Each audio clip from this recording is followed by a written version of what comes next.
नाइमा राजिया कहते हैं, जब गिद्दड़ की शामत आती है तो वो शहर का रुख करता है, मगर जब मियाँ कंजूस की शामत आई तो इनकी बीवी ने इनसे आमों की फरमाइश कर दी। मियाँ कंजूस का असल नाम हामिद खां था, मगर मोहल्ले का हर छोटा बड़ा कंजूसी की वजह से इनको मियाँ कंजूस कहता था। खैर मियाँ कंजूस ने फरमाइश सुन तो ली, फिर बहुत हिम्मत करके अपने संदूक में से कुछ पैसे निकाले और बहुत शान से अपनी जेब में रखकर बाजार का रुख किया। सबसे पहले एक आम वाले के पास पहुंचे और दाम मालूम किया तो पता चला 250 रुपये किलो। ये सुनते ही मियाँ कंजूस कानों को हाथ लगाते हुए बोला, अरे भाई इतने महंगे, कुछ तो कम करो। ये सुनकर आम वाले ने जवाब दिया, इससे सस्ता लेने हैं तो आगे जाओ। मियाँ कंजूस फौरन आगे हो लिए। आगे चलकर दाम दराफ्त करने पर मालूम हुआ कि आम 250 रुपये किलो ही है। नाम सुनकर कंजूस मियाँ बुरा सा मुँह बनाकर इससे बोले, खुदा का खौफ करो, इतने महंगे आम बेचते हो, इतना उम्दा माल सस्ता नहीं मिलेगा। आम वाले ने कहा। अब मियाँ कंजूस एक और आम वाले के पास पहुंचे। आमों की हालत काबिल दी थी, पिच के गले सड़े जिन से रस बह रहा था, हजारों की तादाद में मक्खियां बिन बना रही थी। मियाँ कंजूस ने पूछा, भाई आम क्या किलो दिए हैं? आम वाले ने जवाब दिया, सबसे सस्ता लगाया है, सिर्फ 80 रुपये किलो। मियाँ कंजूस गुस्से से झुंझलाए और बोले, इतने खराब आम 80 रुपये किलो?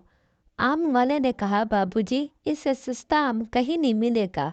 हाँ, आपको मुफ्त चाहिए तो वो सामने कुएं पर आम का दरख्त लगा है, वहाँ से तोड़ लो।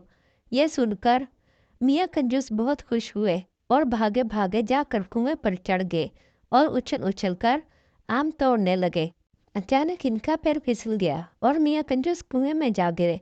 वो तो खैर हुई कि कुआं खुश्क था, मगर मियाँ कंजूस गिरते ही उठ खड़े हुए और कपड़े झाड़कर कुएं में पड़े हुए आम उठाकर झोली में भरने लगे। मगर जब ऊपर नज़र उठाई तो बहुत परेशान हुए कि अब कुएं से किस तरह निकला जाए। ये ख्याल आते ही मियाँ कंजूस लगे चीखने चिल्लाने। इसी वक्त उधर से एक घोड़ा गाड़ी वाला गुजरा। इसने जब ये आवाज़ें सुनी और मियाँ कंजूस को कुएं में देखा तो इसे रहम आ गया और इसने अपने घोड़ा गाड़ी का रस्सा निकाला और कुएं के अंदर लटका कर ऊपर से रस्सा मजबूती से पकड़ लिया और कहा कि रस्सा पकड़ कर आ जाए। मियाँ कंजूस ने ऐसा ही किया, मगर अभी ज़रा सा ही चढ़े थे कि घोड़ा गाड़ी वाला इनका वजन ना सह सका और धड़मते कुएं में आन गिरे और मियाँ कंजूस दोबारा कुएं में परेशान होकर चिल्लाने लगे।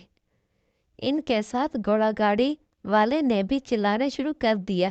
अचानक इस आम के दरख्त का मालिक वहां पहुंच गया। इसने देखा और हैरान होकर पूछा कि तुम दोनों कुएं में क्या कर रहे हो? तब मियाँ कंजूस ने तमाम बात इस आमों के मालिक को बताई। मालिक ने कहा, अगर आप मुझे 200 रुपया दें तो मैं आपको निकाल दूंगा। यह सुनकर मियाँ कंजूस ने चारों चार वादा कर लिया और जब दोनों को मालिक ने बाहर निकाल दिया तो मियाँ कंजूस ने मजबूरन 200 का नोट मालिक को दिया और खाली हाथ घर आ गए।